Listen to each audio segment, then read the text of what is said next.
Baby, I'm the gamble of your life. Why you always gotta think twice?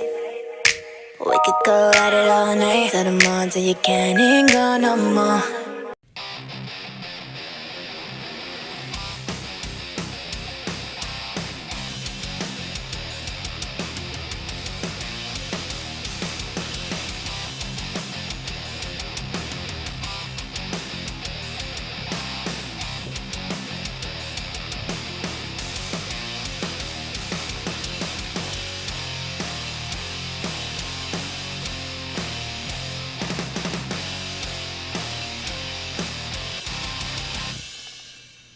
Hi, everyone. Welcome to Packers Unscripted from Packers.com. I am Mike Spofford, joined by the one and only Wes Hodkowitz. We're coming to you here from our studios at Lambeau Field, fresh off a dramatic 28-23 Green Bay Packers victory in the NFC Divisional Playoff over the Seattle Seahawks.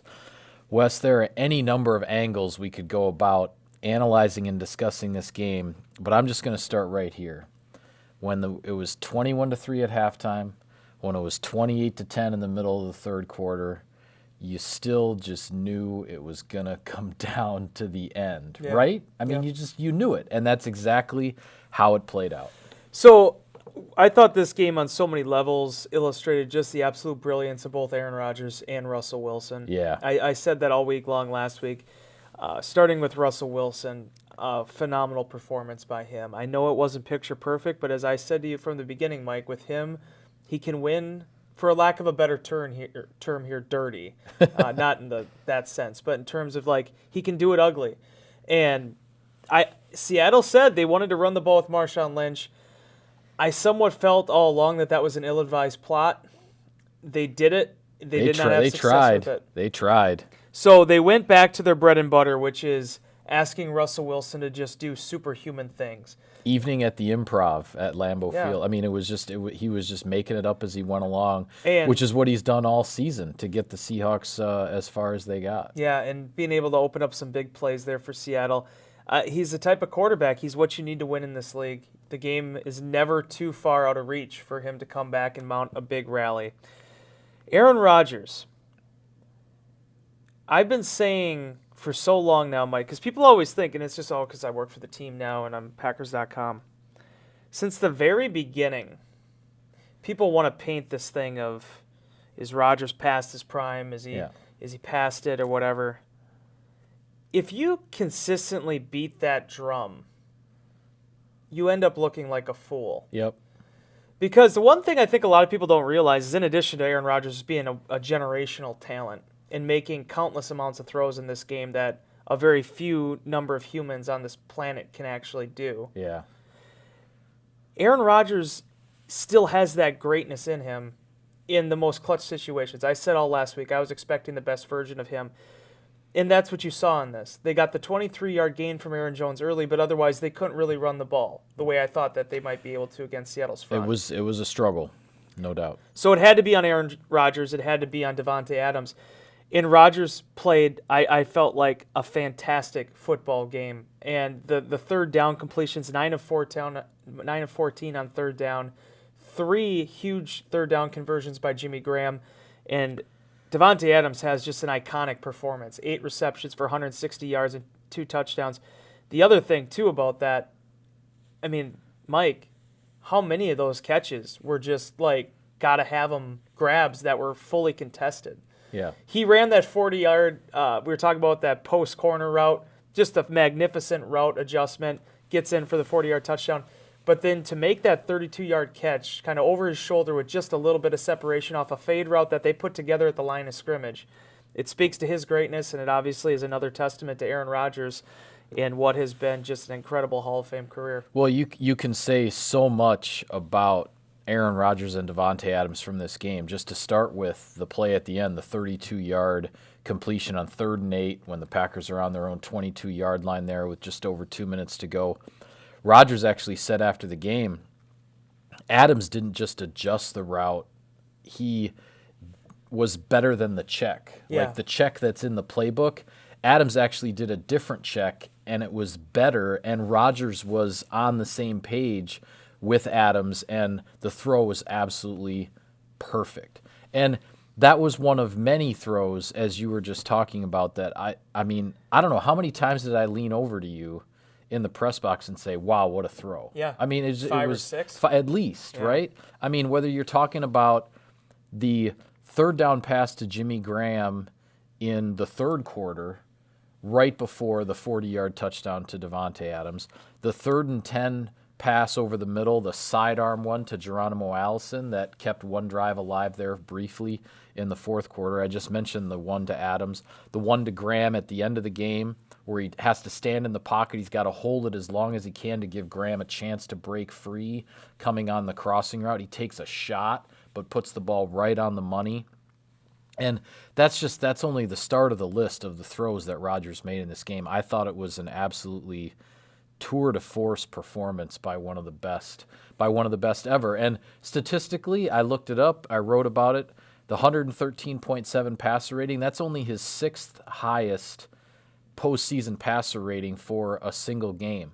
But when you look at those handful of 5 or 6 throws that were absolutely pinpoint spot on in difficult spots, I thought it was masterful work by him. Yeah, and it's the reason why I will continue to say, I mean, it's just a garbage argument when people put out this below average or average, whatever you want to label him as. Keep doing it. Go ahead. It's fine. But the reality is this is a human game played by real people that actually have, like, you know, a brain and a personality and things they enjoy doing off the field instead of just playing football for 60 minutes and going back into a corner for the next 7 days.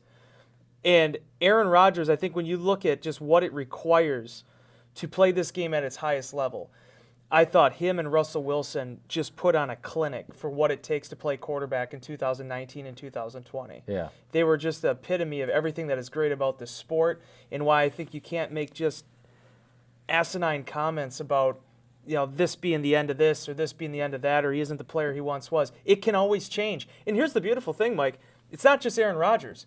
Matt Ryan has up and down years. Phillip Rivers has had up and down years. Guys have up and down years because, spoiler alert, it's a pretty dang hard position to play in the NFL. Yeah. And for Rodgers to step up in that situation with the temperature being what it is, the stakes being as high as they were, Packers got off to the fast start they needed. They haven't, these last few weeks, it's been really tough trying to get points on that opening drive. Seattle wins the toss, defer, and the Packers march right down. They needed to set the tone in this game, and then when they needed to get their 4-minute offense going late, they were able to accomplish that again as well. Yeah, well, certainly Davante Adams took his place in the Packers record books here with this 8-catch, 160-yard performance. It is the most receiving yards in a single postseason game in franchise history, one more than the 159 that Jermichael Finley had in the 2009 wild card overtime shootout against the Arizona Cardinals.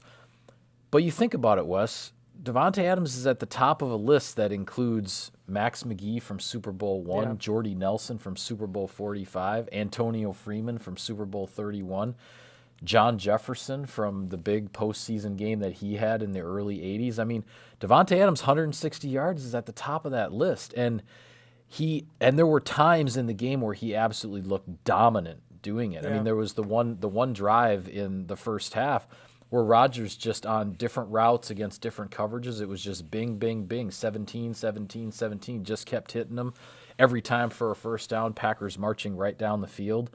A couple of the fans who were chiming in while I was live blogging kept using the word surgical, the way Rodgers and Adams were connecting and moving the ball in the first half. I thought that was a very apt description. And Rodgers talked after the game about how his connection, that chemistry, that telepathy, whatever you want to call it, with Adams is just on another level now. And Rodgers actually brought up that it's getting like it was with Jordy Nelson. And that is not a comparison that he would make lightly. I mean, he's never said it in that way before about Adams, but in this game, that's how it felt and that's how it looked. Because it's not just the gold standard for Rodgers in a receiver. That's the gold standard for any receiver in quarterback scenario. Oh, what yeah. him and Nelson had and being able to be on that second level. 10 years together. Yeah, you know. It's an incredible run. And now you see Davante Adams now in year 5 of this thing, year 6 of this thing now, being able to develop that relationship now with Rodgers and obviously be able to have that telepathy in their communication, how they deal with each other. It was interesting, too, talking to Geronimo Allison in the locker room after the game. He said, all week long, Davante just had this look in his eye. Like, it was just like he was kind of in on a secret. Like, he knew he was going to play well in this game. And Davante was asked about that after Allison made those comments, and his thought was two things. One, he played really well against Seattle last year, 10 catches, 166 yards. And the last time, this is the one I really enjoyed, the last time the Packers came off of a bye 5 years ago. In the playoffs. He also, in the playoffs. Right. He also played really well against Dallas. Those are things that actually bolstered his confidence going into this. And he said it's because of, like anything, if I go up against a cornerback who has success, the same cornerback, the same team, the same circumstances a year later, that's going to be in the back of his mind. So he's like, I can't see how that wasn't something Seattle was thinking about. And despite, the extra attention they gave him, he, I thought, put on just a clinic when it came to his footwork and his fundamentals and what was asked him at that receiver position. And then, oh, by the way, when you tie all that together, he's a pretty remarkable athlete too. Yeah, I mean, it was that was a remarkable performance, and certainly the Packers want to see Adams and Rodgers on that same page again next week out in San Francisco. But real quickly here, Wes, select Cousin Subs locations are now offering delivery. Whether you're ordering, catering, or your favorite sub, they're delivering right to you when you order online at cousinsubs.com. Cousin Subs, we believe in better. Defensive side of the ball here for the Packers, tale of two halves, clearly. Yeah. The Packers were bottling up the run game, bottling up Russell Wilson, frustrating him, not letting him scramble. He's trying to get off some passes just as he reaches the line of scrimmage, trying to fool the Packers into committing to run or pass on those scrambles. And Green Bay holds him to just 3 points in the first half, one field goal, one missed field goal. They stood up tall enough at the end of the first half to render a Hail Mary as the only chance there at the end of the second quarter, which fell incomplete. But then in the second half, it was a totally different story. Russell Wilson was doing his Russell Wilson things, his improv, his making it up, his incredible elusiveness. I mean, the Packers sacked him 5 times in this game, Wes, and it was like they could have sacked him 15. I mean, it really felt like it. There were so many times, but Green Bay is not the first defense that Russell Wilson has done this to. That's just the way this guy plays. For all the times that he does get sacked, he is incredibly hard to corral, and he's very difficult to bring down. And really, it came down to finally 3rd and 6, fourth quarter, right around 3 minutes to go. Preston Smith comes blowing around the right tackle and gets a clean shot on him and drops him. Seattle punts the ball and then doesn't get it back because the Packers get the 2 big third down conversions, and that's how you close out. That's how you close out the Seattle Seahawks. Is you make the big stop on 3rd down and then you don't give them the one last chance that they were looking for. Yeah, and I thought it was apropos when you look at just the entire defensive performance. The first half, it was Zadarius Smith getting the 2 sacks. Kenny Clark knifed through, got another one. I thought Kenny had a really good start to that game. He had to chase Wilson down. It was like he had him and then he got away and then he ran him down and then got him before he got back to the line of scrimmage to get that sack. Yeah, and it's funny because it's like that's kind of what it's like when you're playing Russell Wilson. Yeah. It's like these shoestring tackles every once in a while and you'll take them. But the second half, it shows you again why Brian Gutekunst didn't just stop with Zadarius Smith. He went and signed Preston Smith too. Yeah. Because I thought Smith, especially in that fourth quarter, was just exceptional. What was his line after the game? Defending Russell Wilson is like chasing a chicken in a field with no fence. Yeah. I think that was that fantastic description and absolutely spot on the way that game was unfolding. But again, it goes back to the mental toughness of that defense because the third quarter was rough. I mean, Seattle marches down the field both times, puts up 14 points, and now suddenly the complexion of the game changes after a very dominant first half. But they needed to not only find a stop late in the game, they needed to do that because now the game was only 5 points, and Seattle had a chance to march down the field to pull ahead. No doubt. In the waning moments of this game, and they stepped up towards that. They got a critical stop, and being able to then execute the 4-minute offense. This defense, Mike, I mean, when all the chips are down, they always find a way to persevere, and it's really interesting now that they will get an opportunity to see if they can get that redemption against Jimmy Garoppolo and the San Francisco defense or offense. But we'll get more time for that later this week. Yeah, absolutely. Well, we've seen it time and time again, Wes, and this is what I focused my entire game recap story on that I wrote last night. This Packers team, they make the plays in the fourth quarter when they have to have them. And as you said, it was like the chips were down. Seattle seemingly had all the momentum in the world. And then you look at the sack by Preston Smith and then the 2 third-down conversions on offense, the pass to Adams over the top and then the crosser to Jimmy Graham.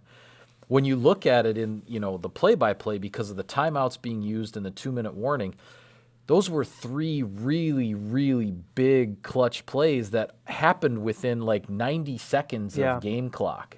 And if any one of those 3 plays within that 90 seconds of game clock isn't going the Packers' way, if the Packers don't do what they have to in those moments, we might be talking about a different ending here. I mean, there were big-time moments, and as the Packers have done far more often than not this season, they came through when they had to come through. They really did, and it's funny too because you look at this whole game.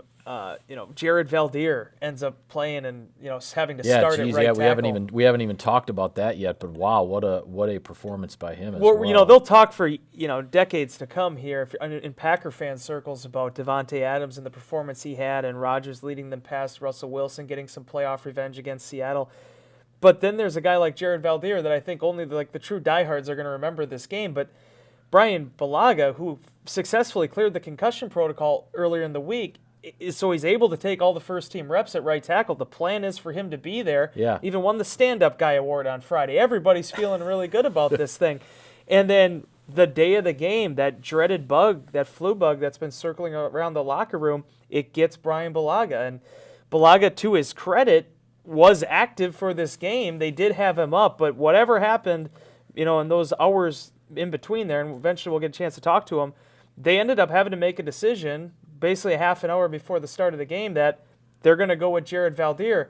And outside, as he even said it, outside of maybe one rush against Jadeveon Clowney where he was able to get inside of him, the guy pitched a shutout. This is a guy that was retired 2 months ago at this time. Yeah. A guy that had stepped away from the game, had already played in over 100 regular season contests, had started, I think maybe somewhere around 119. He was done.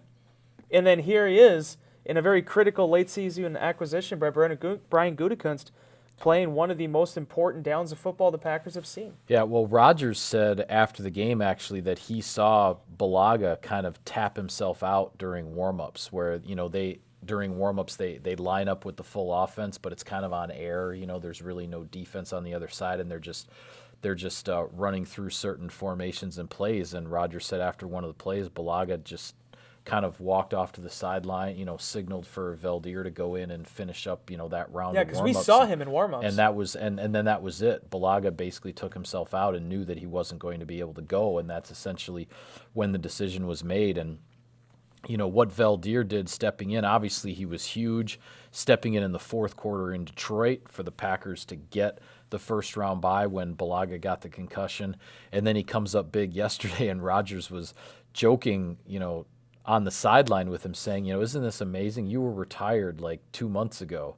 And Veldheer said, dude, I was in the stands at Soldier Field watching you guys beat the Bears in week 1. I mean, his first week of football retirement, he's in the crowd in Chicago watching the kickoff opener of the NFL's 100th season. And lo and behold, the team that he was watching get a victory is the team that he's starting for at right tackle in the NFC divisional playoffs 4 months later. I mean, it's really a pretty remarkable story. You can't make this stuff up. And you know better than anybody, Mike, covering this team as long as you have now, it is one thing to just stay in shape. It is another thing to actually be in a condition to play meaningful snaps late in the season after you didn't have an off-season program or a training camp or anything like that. And to play a full game too, not just filling in for a quarter like he did in Detroit, which was solid enough. But he had to go wire to wire against the Seattle Seahawks and a fair number of snaps against Mr. Clowney. Yeah, and just that's an important acquisition. And it's funny, he actually said afterwards too, this stomach virus that's going around, he caught it too. And I think David Bakhtiari was talking with Rob Domofsky about this too. He worked through it last week. And Veldheer said, I mean, it's bad. What he had was bad. And he's like, he understands why Brian Bulaga was in the position he was in and the fact that he would have done anything to be out there. But sometimes, man, if you get full-blown influenza, it'll get you. And there's no amount of fluids or anything that's going to get you through that. So fortunately for the Packers, again, this is a guy that they claimed off waivers from New England at the end of November, was activated, December 9th or something like that? Something like that, yeah. And here he is now having to play in 3 critical moments, in that first month with the team. Well, just quickly to recap everything else that happened on divisional weekend, as everyone knows, the Packers' opponent in the NFC Championship game next week will be the San Francisco 49ers, so it is the 1 seed versus the 2 seed in the NFC. The game will be at Levi's Stadium in Santa Clara, and obviously we'll be talking all week long about how the Packers, looking to avenge, obviously, what happened out there in November, which was really the low point of the season, quite frankly. In the AFC, the Tennessee Titans go into Baltimore and knock off the top-seeded Baltimore Ravens. So now the Titans, keeping their playoff run going, they will travel to Kansas City for the AFC Championship game as the Chiefs recover from a 24-0 deficit and outscore the Houston Texans 51-7 over the final 3 quarters of the game. So some really interesting games in the AFC. But with the AFC and the 49ers, I think if you look at the 4 NFC playoff games that have been played so far, the 2 wildcard games, the 2 divisional games, hands down the most impressive performance, impressive victory was San Francisco over Minnesota. It was dominant. The San Francisco's defense shut down Minnesota, and the Vikings could not stop San Francisco's running game. And 27-10 does not describe how dominant that victory was. Yeah, it really doesn't. And the one thing that stood out to me is that all year long I talked about the Vikings are just a different team when Dalvin Cook is out there. Credit where credit's due. San Francisco took away Dalvin Cook, and the Vikings abandoned their running game altogether. That's how good that front is. That's how good those 2 nose tackles are for San Francisco. You and I were having a conversation with James Jones before our pep rally on Saturday, and Jones, great to see JJ. He made a great point when he was talking with us about what you have to do. Hopefully I'm not taking away any of his fodder for this week on NFL Network, but when you're playing San Francisco, good luck if you're trying to move the ball up the field between the hashes. You have to get the ball outside. It doesn't matter if it's the run or pass. You have to be able to produce outside and stretch them horizontally. That, I think, is going to be one of the big adjustments the Packers are going to have to make this week because, Minnesota was who they were. They're a north-south running team. That's where Cook's bread and butter is, but they just were not able to get the push and the lanes to open up. And if you're not able to get the run going, we've seen it so often, that destroys the play-action pass for Kirk Cousins, and it's kind of a self-fulfilling prophecy from there. San Francisco's a real problem. I mean, they're going to be a challenge, and the Packers are going to go there and try to reverse fortunes. I have to mention, too, Tennessee versus Kansas City. I actually can't think of any better storylines going into a conference championship in terms of both of those teams than Tennessee and KC. From KC's perspective, Andy Reid. How special would that be for him to lead another team to a Super Bowl, still chasing that Lombardi trophy? Yeah. That would be an incredible achievement. Tennessee, if they would actually make a run here, if they can find a way to turn back Kansas City at home, you have to beat Tom Brady and the Patriots, Lamar Jackson and the Ravens, and Patrick Mahomes in Kansas City. All on the road. On the road to go to the Super Bowl. All on the road. That's a remarkable run. that would be so something. So either way, that else, storyline's going to be great. Yeah. Final 4, I don't think it could possibly get any more compelling. Yeah, I mean this is it's going to be a great Sunday of football, and we got all week to talk about it. We're kind of up against the clock right here, so we're going to call this one a wrap on Packers Unscripted. Be sure to follow all of our coverage of the team all week long on NFC Championship Week here on Packers Unscripted. You can subscribe to us, like us on iTunes and other podcast services, and check out all sorts of great video content on the Packers YouTube channel. For Wes, I'm Mike. Thank you for tuning in, everybody. We will see you next time.